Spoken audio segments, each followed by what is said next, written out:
Hello everybody, Elite Challenger here and welcome back to the channel. Today, we dive into episode 2 of Pokemon Advanced Adventures. There's now a playlist, so click the card above to check it out. Alright, without further ado, let's get into Enter Brendon and Riolu.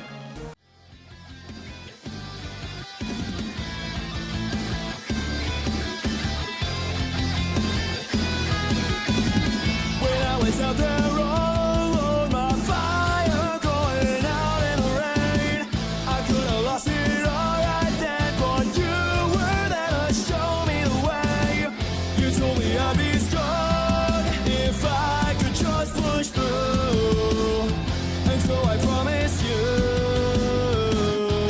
I'll burn into the sky with all my fire, lead through the light. This is what it means to have a flame that never dies. I'll give it everything I got. I'll put it all my trust in you. Ignite the fire living in our hearts. It's what we gotta do.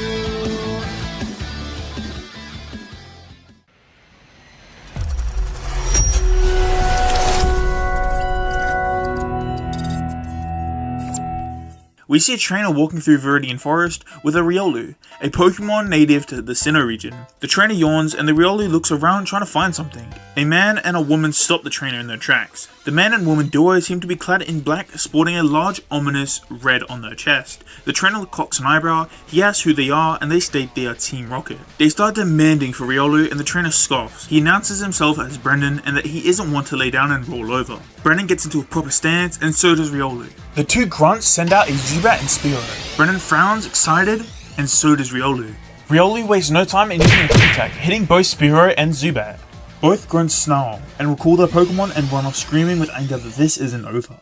Brendon rolls his eyes and keeps walking. Riolu looks up a bit confused by the lack of praise before shrugging it off and following.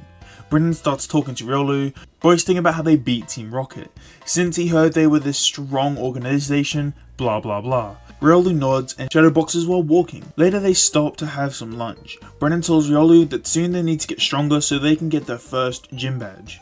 Riolu nods and yells out pumped up. After eating, Brendon tells Riolu that they are going to battle some wild Pokemon. Riolu nods and follows. Brendon scrolls through the Pokédex, looking to see what he can find in Viridian Forest. Riolu looks around, searching for some wild Pokemon, but all he can see is just low-level Caterpie and Weedle. A wild Beedrill flies at the trees and Riolu barely manages to block it with his arm. He then gets pushed into the bushes into a small clearing. Riolu doesn't attack back yet, as he's waiting for Brendon. Brendon isn't here yet. Who's that Pokemon?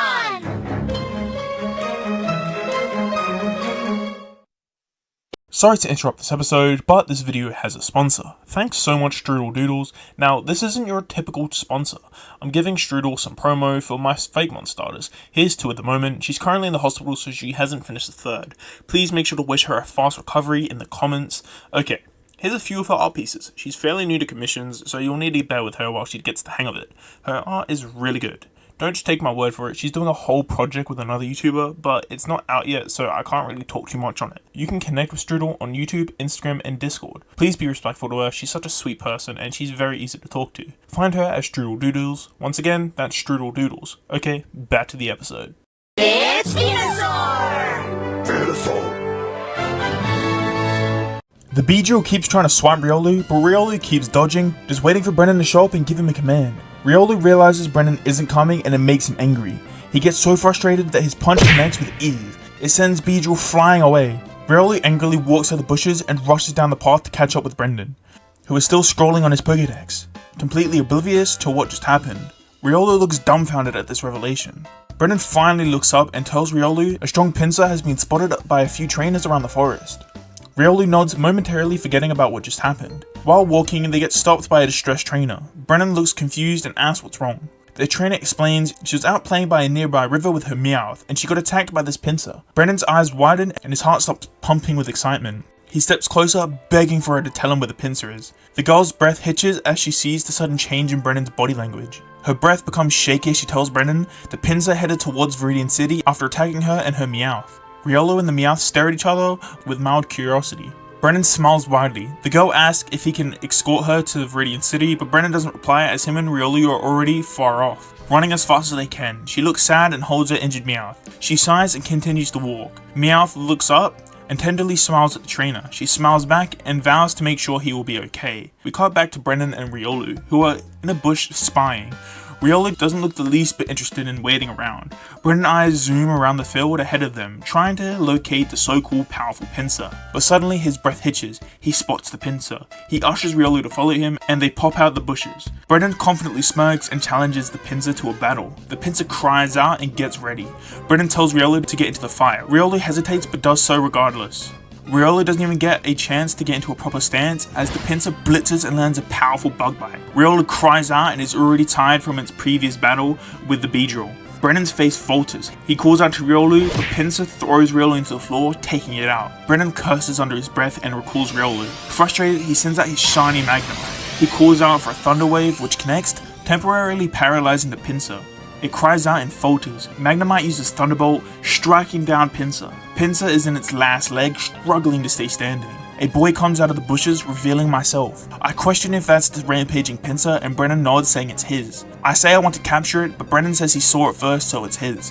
Charmander jumps off my shoulder. Magnemite uses a Thunder Wave, making Charmander jump back. Pinsir begins to get back up, and Magnemite uses another Thunderbolt, taking it out.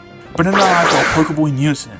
They hit at the same time and one clicks, but we don't know whose it is. I exclaim it's mine, and Brendon says it's his. We get into each other's faces but decide to battle it out, and whoever wins gets to keep the Pinsir. I send out Pidgey, and Brendon sticks with Magnemite. Pidgey uses Gust, which hurls towards the Magnemite. It connects, making Magnemite swirl back. Magnemite regains its posture, sends a powerful hurling Thunderbolt cutting through the air towards Pidgey. The speed and strength prove too great as Pidgey cries out in pain, the Thunderbolt zapping intensely. I watch in horror. Pidgey falls to the floor, unable to battle. I recall Pidgey thanking it and reassuring it.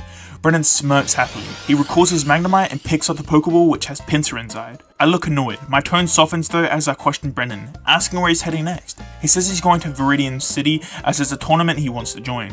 My eyebrows shoot up. I tell Brendon I wasn't aware of that I just came from Viridian City as I came back to the forest to find an older man, but this tournament has captured my attention. Brendon shrugs, saying I can come with, but not to assume he'll go easy on me in the tournament. I smirk and tell Brendon if we battle properly, I'd win for sure. Brendon laughs at this, scoffing, claiming he'd wipe the floor with me easily.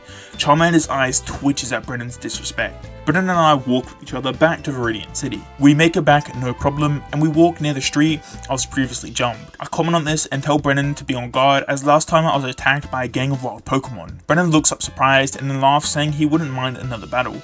I look up to see the station where the tournament entry takes place. I rush over with Brendon following behind. I walk up and ask the lady if I can enter. The lady nods and tells us how the tournament doesn't start for another 2 days. It's a fairly big tournament and it will be held in Pewter City. I look surprised. Brendon sighs, saying he didn't want to wait but signs up regardless. After we both sign up, the lady informs us that we are now prepared. We both look puzzled at her. The lady says that the tournament is a 2-on-2 style tournament. She smiles as I look stunned. Brendon scoffs and tells me I better not slow him down. I get mad and tell him he should train the next 2 days so he doesn't get outshined by me. We get into each other's faces and the lady chuckles nervously, telling us we should leave now, since we've already signed up. We both scoff at each other before walking off. We go to the Pokemon Center and guide our Pokemon healed. I question Brendon on its Magnemite, asking why it's a different color to other Magnemite I've seen.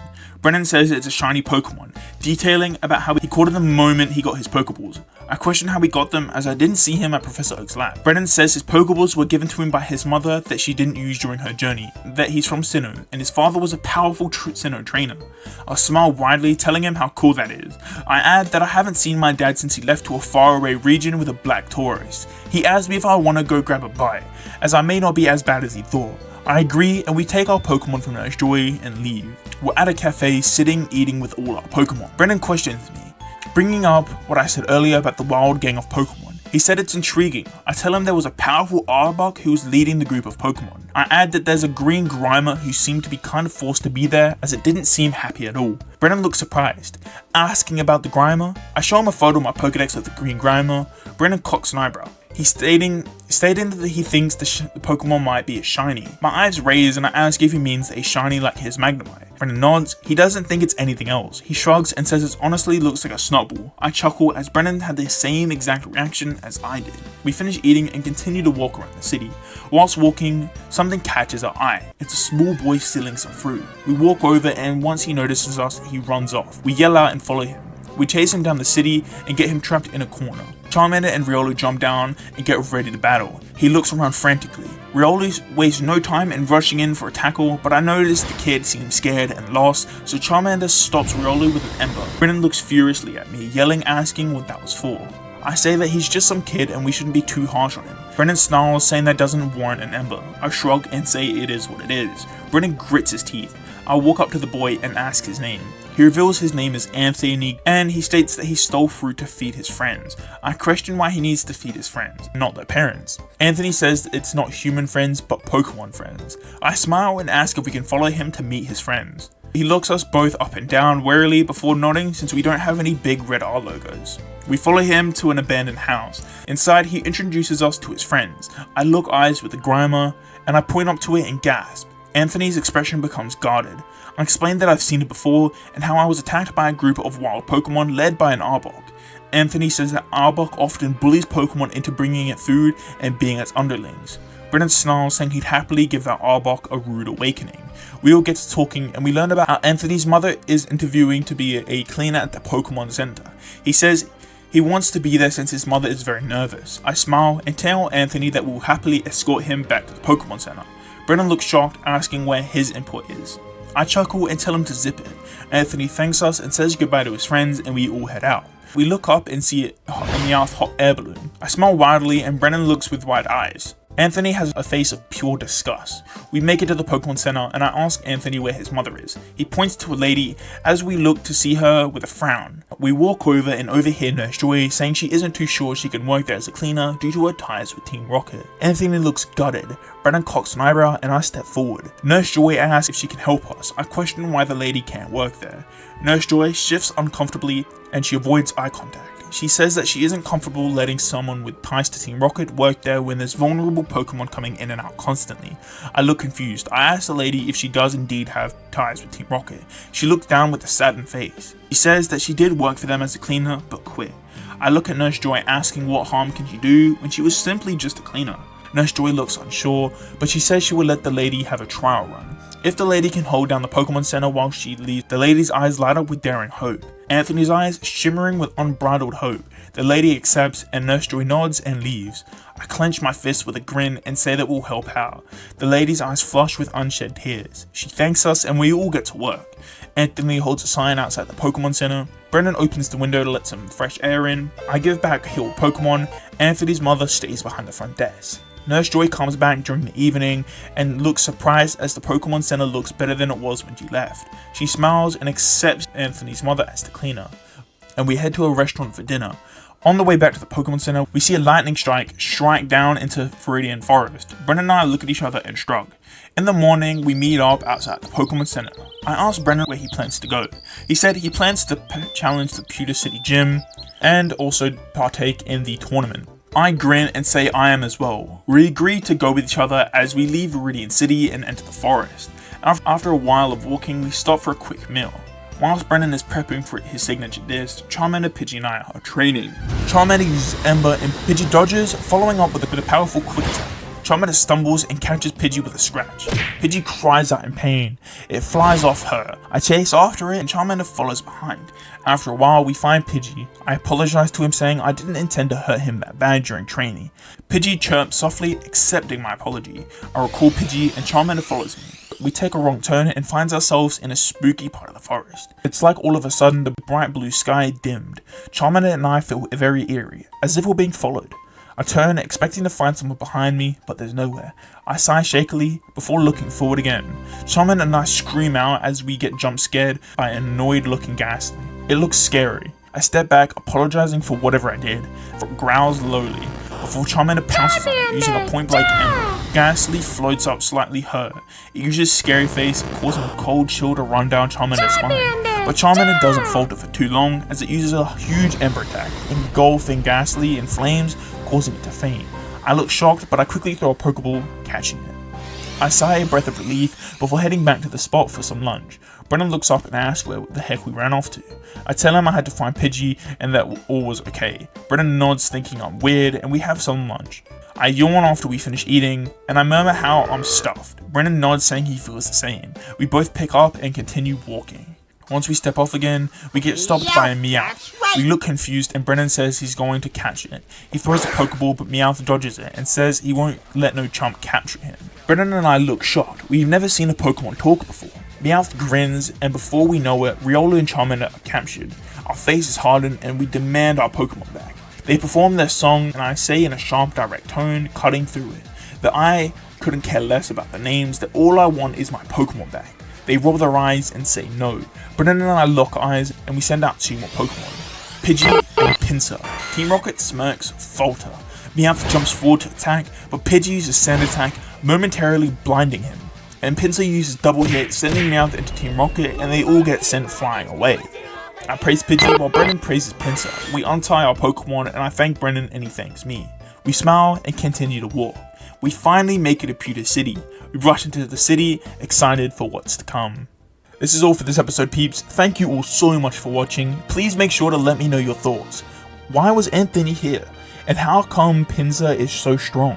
What's going on between Brendon and Riolu? Why was Gastly in the middle of the forest and so upset? Please keep it calm and respectful in the comments. Comment your favorite part. I'll see you all trainers in the next adventure.